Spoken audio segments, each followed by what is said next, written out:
Yes, it's Friday. Time for another Morning Pitt Mailbag. Always look forward to this. Always look forward to Friday because it's the end of the week. Everybody gets excited about that, but always look forward to doing the Morning Pitt here on Friday because it is the Morning Pitt Mailbag where we take questions from the Pitt fans. Panther-Lair.com. Panther-Lair.com, the most comprehensive source of Pitt sports news on the internet. The Pitt fans throughout the week post their questions in our mailbag thread on the Between Fifth and Forbes message board, and we answer as many questions as we can here in the mailbag, which is our Friday edition of the Morning Pit. So it's always something to look forward to. It's always something we enjoy doing, and I'm excited about it this week. Got some great questions. Inevitably, a lot of them revolve around the word, or at least a few of them revolve around the word collapse, unfortunately. But we've got some interesting questions, and actually one that I'm really looking forward to coming up here that I'm excited to jump into because it's a different kind of question than the ones that we've all had over the past, 3 months, 4 months through the football collapse and then the basketball team's disappointment here over the last 2 months. So a little bit of a different approach in the question. I really like that, so I'm looking forward to it. But we got a lot of great questions this week, as we do every week. Let's not waste any more time. Let's jump into it. The Morning Pitt Mailbag here on youtube.com/Panther-Lair.com.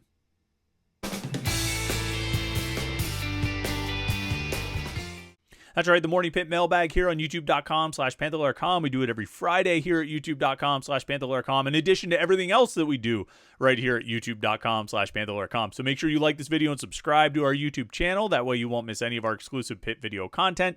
These daily Morning Pitt videos are a weekly live show every Wednesday night at 8:30 p.m. where we hang out and talk Pitt sports for an hour. We have post-game shows, we have press conferences, interviews, all those different things. You can find it all at youtube.com/Panther-Lair.com. So make sure you subscribe to our YouTube channel. Subscribe button's right down there. It's easy enough. Then you can turn on notifications. You'll get an alert sent to your phone every time we go live or post new content, and that way you won't miss anything at all here at youtube.com/Panther-Lair.com. Let's jump into the questions for this week and this week's mailbag. First one comes from SVPig1. This is a question that I think we've talked about at different points over the last couple months. There's an interesting comparison we make. I actually wrote about this in the 321 column 2 weeks ago.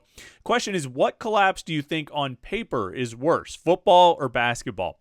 And we're talking about two different things, right? And how these two teams collapsed.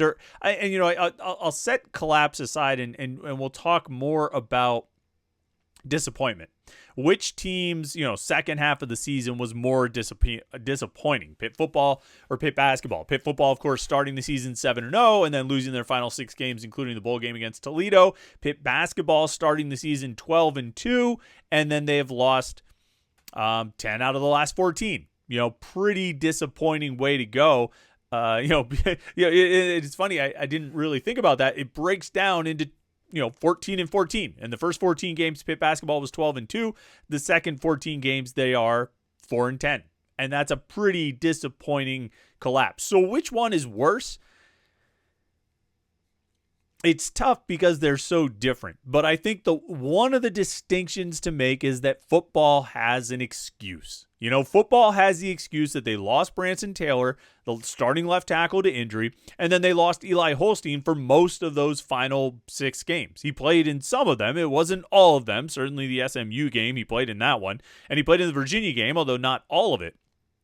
But they lost their starting left tackle and lost, effectively their starting quarterback for that second half of the season. And that's a little different from what we've seen in basketball. Yeah, basketball lost Damian Dunn, but I would hardly put losing 10 out of the last 14 games on Damian Dunn's absence. I also think, so it's tricky when you get into the matter of expectations as well, because there were higher expectations for Pitt basketball entering the season than there were for Pitt football. But by the point where Pitt football was 7-0, the expectations had climbed considerably. At the same time, by the point that Pitt basketball was 12-2, the expectations had also climbed considerably, maybe even climbed higher than Pitt football's expectations at 7-0, even though there was some whispers that maybe were not so quiet about potentially making the playoffs. I think the basketball collapse is worse. Yeah, I got to be honest, and I don't know if that's just because we're in the middle of it right now. The football collapse was tremendously disappointing, but I think the basketball collapse is worse because they don't have that built-in excuse of losing Eli Holstein and Branson Taylor. I think this team on the whole has been a disappointment because they should be much better than they are. I don't think we misjudged the talent on this team. I think we misjudged how that talent would be used and how it would execute and how it would come together and play on the court. And it's been a tremendous disappointment for them to fall apart the way they have and lose 10 out of 14 games. So which collapse is worse? I got to go with the basketball team right now. And that's saying something because we're talking about a football team that started 7-0 and then lost 6 games in a row to finish its season. Next question comes from DevilDog444. Says, I know you've been adamant that it would not be smart business to fire Jeff Capel with the other expenditures that Pitt Athletics is going to have coming up. And generally, I think most have seen the logic of that. At what point will that worm turn for you on what Pitt should do? Is there anything that can still happen this season that will affect that? No. I don't know if there's a whole lot that would justify paying Jeff Capel's buyout right now. If we assume he's got a fully guaranteed contract, 5 years left, $3 million or so per year, you're talking about $15 million, where it's a lump, whether it's a lump sum buyout, single payment, or it's spread over years, the old Bobby Bonilla situation, whatever it is. I mean, it's a lot of money, and it's more money, quite frankly, than Pitt should pay someone to go away, unless they've got a really, really good reason. And this collapse, as disappointing as it is, I'm not sure quite qualifies as a really, really good reason just quite yet. I think, when does the worm turn for me? It turns for me in a couple years. If things not only don't get better, but they get worse and continue sort of a downward trend, then the worm turns for me. Or there's an extreme situation that causes Pitt to fire Jeff Capel for cause, and not just because of disappointing on-court performance, but things that happen off the court, in which case you probably will be able to get out of that buyout anyway. But for me, I think it's going to take some time. That number has to come down. There are just better things to spend that money on. And it doesn't mean they're not committed to winning. It doesn't mean they're not serious. You have to be practical about it. You have to be practical about how you use your money now more than ever. Even more than 3 years ago, the last time we had the conversation about Jeff Capel and his buyout and whether they should fire him. You have to be practical with your money. There are too many things that money has to do right now that paying somebody to go away, it just doesn't make sense. Next question is from Ulis92. Says, both Pitt football and basketball had strong starts. The first 7-0 start since 1982. Pitt basketball was 5th in December's net rankings, by far the highest ever. 3-part question here. Question 1, do you believe Pitt can replicate that within the next 5 years? 2, if you had to choose, which is better, assuming similar results? A fast start with a late collapse or a slow start with a strong finish?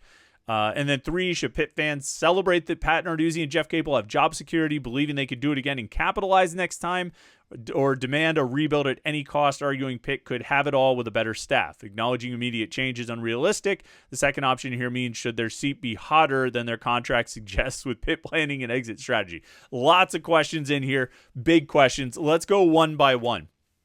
The strong starts to the season for both programs. Can Pitt replicate that within the next 5 years? Yes, for basketball, probably not for football. The reality with Pitt football is starting 7-0, and I'm not saying they can't have another 7-0 start, but think about all the stars that had to align for them to get to 7-0. Coming back from being down, 3 touchdowns in the fourth quarter against Cincinnati, coming back from being down 10 points in the final 4 minutes or 5 minutes against West Virginia, going on the road to North Carolina and winning in a place that they've never won before, getting a perfect non-conference record for the first time since they ever joined a conference. Even the Syracuse game, where I think they were the better team than Syracuse overall, their offense didn't do much, and they had to get 3 pick sixes in order to win that game. Now, they ended up winning it comfortably, but still. And even this Cal game, the Cal game was another one that was decided on a missed chip shot field goal that ultimately. So a lot of stars had to align for Pitt football to start the season 7-0, and I'm not sure those stars are going to align every year. That doesn't mean Pitt can't have a great start to a season, 5-2, 6-1, or even 7-0 again. If everything lines up, if the stars are all exactly where they need to be, and you've got exactly the right talent, and you don't have the injuries and this kind of thing. Can Pitt basketball have another start where they're 12-2 and they're ranked in the top 10 in the net rankings? Yeah, I think they can, and I think it's more likely than a 7-0 start for the football team. It was particularly if we're talking about in the next 5 years. This next question is interesting.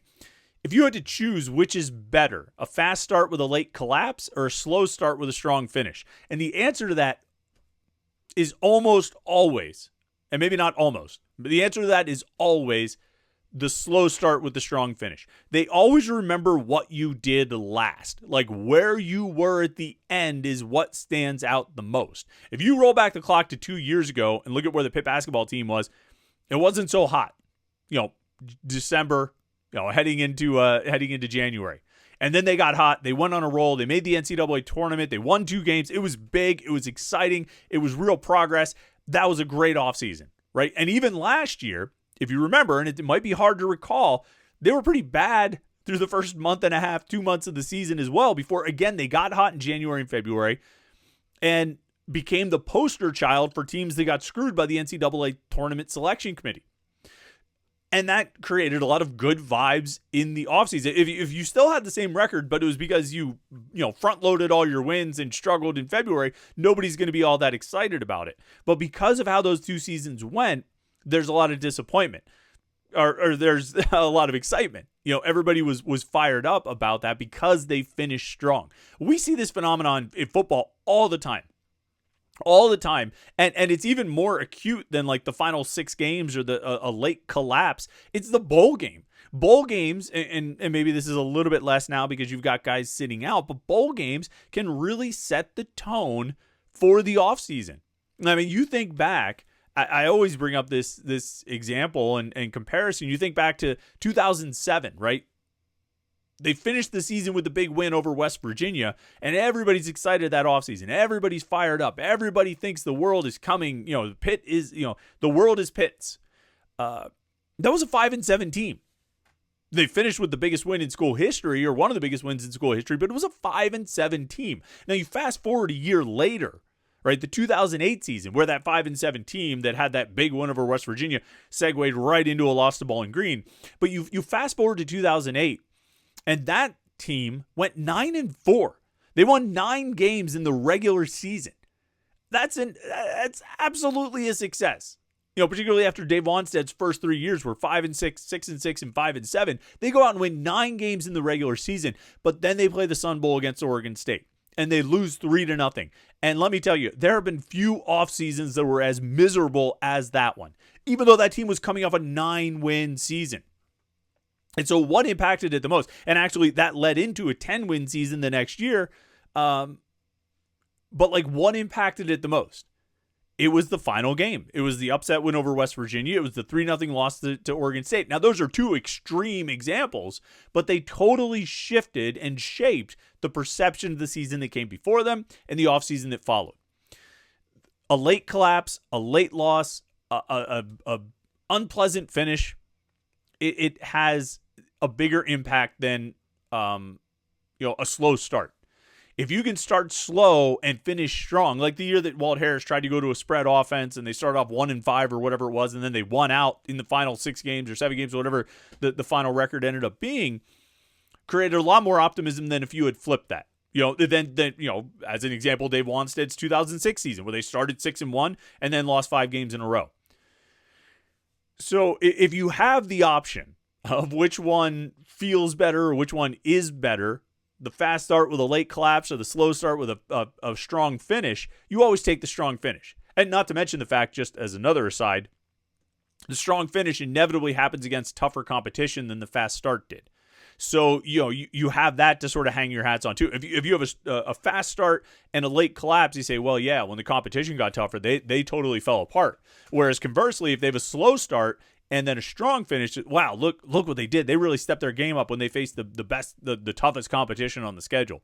So it's always, I think if you're going to choose one of those two, if there's 2 paths to get to, whatever you want to say, a 20-11 record in basketball or a 8-4 record or something like that, you want the slow start and the strong finish always.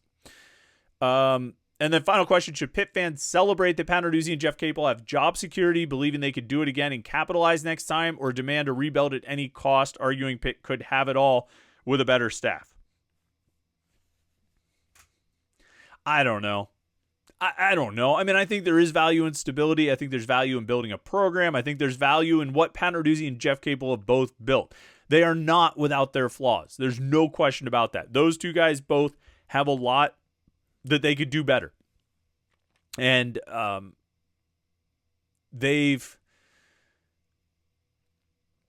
had their good days, and they've had their not so good days. You know, there's no question about that. And I won't disagree with it, and I think those guys would probably admit it as well. I think stability is good. I think everything has an expiration date. You know, and finding that expiration date, being ahead of that expiration date, or seeing it coming, that's what a good leader does and a good administrator does. I think fans are more reactionary, and understandably so, and that doesn't mean that they're always wrong. And I don't think they are. You know, I think fans a lot of times have a pretty good feel for things, even if they are ahead of the curve. Now, sometimes we get too sort of micro in our analysis, and we're going down to down or play to play, let alone quarter to quarter, or half to half, or game to game. One interception and you should fire everybody. One touchdown, you probably were going to the playoffs. We overreact like that, but you do need to see when that end is coming. I will say, in the current era with the transfer portal, there are opportunities to turn things around much quicker than it used to be. And so I think you could find value in the stability and the foundation in thinking that, okay, things can turn around quickly. You get a couple of the right guys, and you can go out and win a bunch of games. But I think you need to add those right guys and those extra pieces to a strong foundation and a strong, to that stability, which is where I think Narduzzi and Capel are. So you need to know when that expiration date is coming, but you also need to recognize sort of what's realistic and what's in reach. And I think, at least for now, some of those bigger goals are still someone in reach. And I know that's a tough sell when Pitt basketball just lost 10 out of the last 14 games. All right, let's scroll through here. Here's a good question. R. Doyle65 says, with the 2026 recruiting class, there seems to be a heightened mutual interest in WPIAL recruits to Pitt compared to years past. Do you foresee there being some success this year rather than just getting one or two players like the past few years? I don't know what they get. They got one last year in Shep Turk. Let's talk about the WPIAL, because Pitt got one commitment last year from the WPIAL and Shep Turk out of Thomas Jefferson. He was the only WPIAL player to actually take an official visit to Pitt last year, which is mind-blowing in and of itself. Pitt has not been doing great in the WPIAL for a number of years, and it's not for a lack of trying, but they also came to accept it over the last few years, that they're not dominant in the WPIAL. And so they've gone to Georgia, they've gone to Maryland, they've gone to New Jersey and Ohio, and Florida obviously is always going to be a main destination. They've gone to Virginia and different places to branch out. But I think your point is right. I think this year it seems like Pitt is in better shape. I don't know how many guys out of the WPIAL they're going to get in this 2026 recruiting class. It might only be 3 or maybe 4. But I think it's realistic that they will. And I think they'll get some of the guys they really like. I think they'll get maybe like 3 guys out of the WPIAL, which I think would be a pretty good haul compared to what they've gotten in the past. I don't know what's making it different this year. I think some of it is just the kids, who are the kids that are coming up. Are they guys that, might have more interest in Pitt or less interest in Pitt, whatever it might be. But I do think this could be a good year for Pitt and the WPIAL, at least in comparison to some of the previous years. They're not going to get the top guys in the WPIAL. They're not going to get a majority of the guys in the WPIAL, but I think they can get more than they've gotten in the last few years, which is a step in the right direction. It might not necessarily be something they can build on, over the next few years to come, but I think they can at least improve over what they've had the last few years. And like I say, maybe get like 3 guys, which would be pretty solid. Richard A. says, Chris, what's the chances that you interview AD Alan Green and ask him about the future of Jeff Capel and how committed is Pitt to having a commitment to winning in football and basketball? I would love to interview Alan Green. I know he's on the Panthers Insider Show with Pat Bostic. I know he's doing television on WPIAL with Andrew Stockey. That's great. I think it would be awesome to talk to the athletic director, beyond the radio and television, to get some of the local media. That would be it would be great to sit down with him and have a conversation. Whenever that time is, whenever Alan Green is ready to talk, we are always here and ready for him. We've certainly expressed our interest in speaking with him. We have reached out and made overtures to try and coordinate that. And thus far, those overtures have been rebuked. So, or refused? One of those. But when he says he wants to talk, we'll be there. And we'll ask those questions, right? I mean, those are always the questions that are relevant to ask.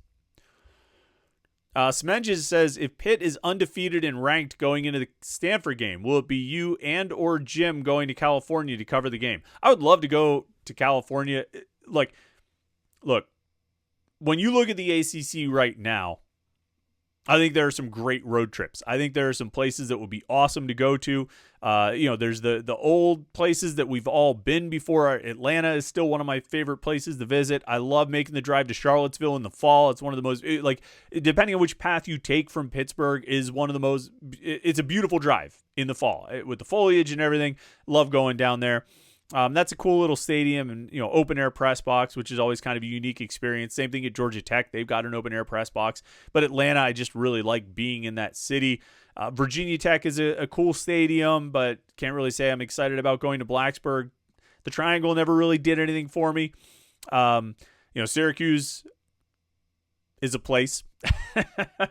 But these new teams that have joined, Cal, Stanford, and SMU, it's very intriguing to me. I've been to Palo Alto before. I was, in my teenage years, I took a trip out to Palo Alto and loved it. It blew my mind. For a kid from northeastern Pennsylvania, seeing Palo Alto, seeing Stanford's campus, it was amazing. It was one of the most beautiful places I'd ever seen in my life. I couldn't get over how nice it was. So I would love to go back out there. But the reality is, that costs a lot of money. And even if it's for work and professional obligations, it's pretty expensive to make that trip out there. I think if setting myself and my job aside, I think if you were looking to plan a family vacation to California and you plan it around the Stanford game, I think that would be a tremendous thing to do. And I think you're going to find a lot of amazing things to see and amazing things to do. I'm not sure if the Panther-Lair.com staff will be making that trip out there unless Jim wants to take a little vacation out there himself. He's more than welcome to go. I got to stay back here in Pittsburgh so I can do the Panther-Lair postgame show, right? I can't travel to I can't go to Palo Alto. I have to do a postgame show. Let's see what else we have here. One or two more questions. JT Booba says, the most important players on our team are the offensive linemen. Their improvement will dictate our success in 2025. Your thoughts? So, we've been talking a lot about most important players on the team, most important returning players. I think there's a consensus about the best returning players are Kyle Lewis, Desmond Reed. I put Eli Holstein and Rasheem Biles in there in the top 4, and I had a real debate about who number 5 would be, who would kind of round out that top 5. And a number of people answered offensive linemen. I'm not sure I could put any of the offensive linemen in the top 5 right now, but I will say that for Pitt to have its most successful season or reach the most success possible this coming season, the offensive linemen need to be in the top 5. Because if the offensive linemen are 5 of your best players, or even 3 of them are in the top 5 or 2 or whatever it may be, you're going to have a chance for a lot of success. This is a team that's going to need the offense to score, just like every other team in college football. Their defense should be fine, but you're still going to need to put up points, and that's going to rely on Eli Holstein and Desmond Reed making plays. And those guys making plays are going to rely on the offensive linemen having a great season. I don't know if I would put an offensive lineman in the top 5 right now, but if at the end of the season we are putting offensive linemen in the top 5, like top 5 players on the team, or even just top 5 players on offense, then Pitt will probably have had a really good season. So I can't do it right now, but if we end up doing it at the end of the year, I think that means that they had a pretty good year. So that's something to watch because it's huge. I mean, you need the offensive line to play well. You need those guys to stay healthy, which has been one of the biggest issues the past few years, but you need them to play well. And whoever lines up out there, whoever they go with, some combination of Ryan Baer and BJ Williams and Kendall Stanley and Lyndon Cooper and, Keith Gouvier or Jeff Percy or Caleb Holmes or whoever else they want to roll out, Isaiah Montgomery, Terrence Enos, they've got bodies. They've got to find the 5 best, and then those 5 best have to A, stay healthy, and B, play well. And if they do, this team, I think, can be pretty decent. Good. Maybe even very good. But the offensive line has to play well. So, to your question, yeah, it is absolutely essential to this team's success that the offensive line plays well. It's crucial, and it's, I'm not sure there's a position group, aside from quarterback, that's more important. And even then, the quarterback relies on the offensive line. All right, great questions this week. It's been a lot of fun, as always, doing this. I think it'll be a fun weekend. We'll have an exciting weekend. Pitt basketball tomorrow night at Louisville. We'll be covering that at Panther-Lair.com. It's Panther-Lair.com. Looking forward to that as well. I'm sure we'll have plenty to talk about, so make sure you find us on the message boards, Panther-Lair.com. And, of course, don't forget the website, or don't forget our YouTube channel, youtube.com/Panther-Lair.com. Like this video and subscribe, youtube.com/Panther-Lair.com. Thanks for watching the video today. Thanks for watching the videos all week. Thanks for your questions. Have a great Friday. I hope you've had a great week so far. Enjoy your weekend. We'll catch up with you on Monday for the Morning Pit right here, youtube.com/Panther-Lair.com.